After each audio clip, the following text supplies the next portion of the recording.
Hey guys, welcome to this complete leg workout. This is a complete leg workout, but I'm going to be focusing specifically on glutes and hamstrings. For the first exercise, you're going to be doing a sumo squat on the Smith machine. Now, this exercise can be done with the Olympic bar free weight style, that's totally fine. But I did not have that option at this gym, so I decided to do the Smith machine. And notice how I have a wider than hip width stance. My feet are pointing slightly outward. I'm holding the bar in a low bar position, so I'm placing it on my rear deltoids and I'm pushing my hips really far back so that I can activate the glutes on the squat. The squat uses many different muscle groups. It is a dynamic compound movement, so I'm using more than one muscle group at a time, but I like the idea of doing this first because I am not exhausted in any given muscle group at this time, and I'm able to warm up correctly with it and get a decent enough weight so that I can start to really burn some calories.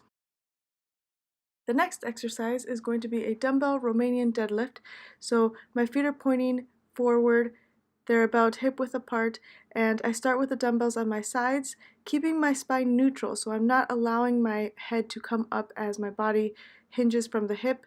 I'm going to hinge forward and feel the stretch in my hamstrings, then squeeze my hamstrings in order to bring my body up to the upright position. And after a few reps, I like to point my toes slightly outward because I want to feel it in all parts of my hamstrings. The next exercise is going to be a hip thrust.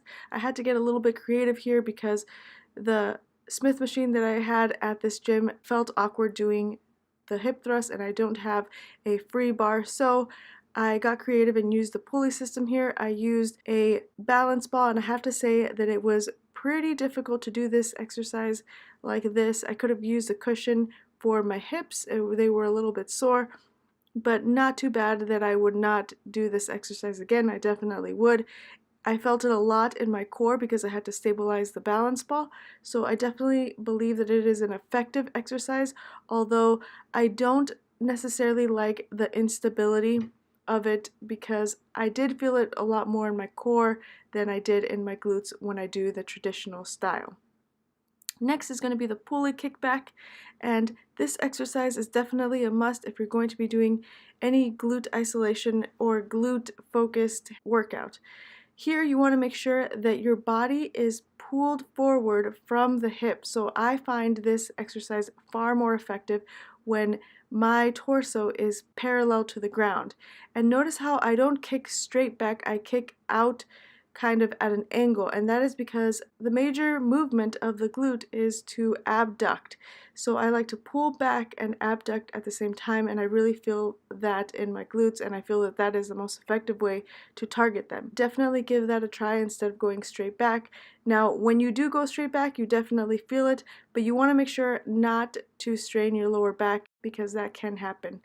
From this angle right here, you can see that the foot that is on the ground is also angled slightly outward, and I do that on purpose because I feel like that gives me a better platform to anchor off of, and it allows me to really focus on the glute that I'm working versus the leg that I'm standing on because that can start to burn as well.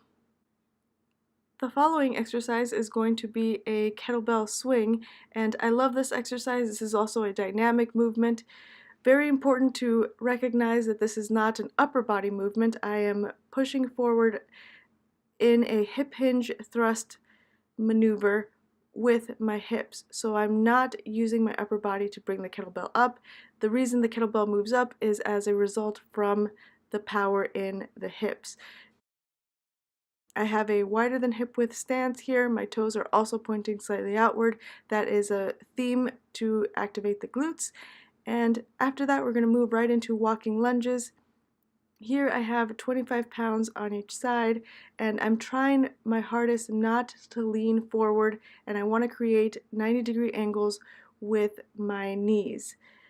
It is not necessarily important to have a very wide lunge. It's more important to focus on the angle in the knees in order to activate all muscle groups correctly and not strain the joints. And that's it, guys. I hope that you enjoyed this workout. I hope that you like it and give it a try. If you do, please leave me a comment in the comment section below. Don't forget to like, share, subscribe. Let me know if you'd like to see more exercise videos just like this, and I will see you guys in the next video.